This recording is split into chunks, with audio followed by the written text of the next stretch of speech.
Okay guys, ito guys, dumating na po yung order natin. So i-review po natin kasi pangalawa ko itong order sa Sandugo. Sa Shopee din.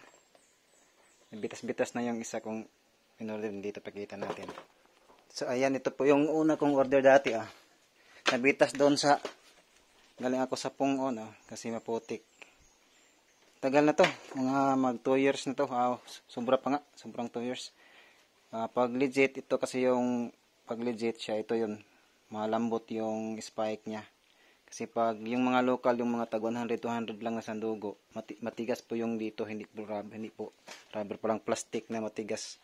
Ito namang bago, legit talaga siya ito. Malambot siya, rubber siya. Hindi siya plastic.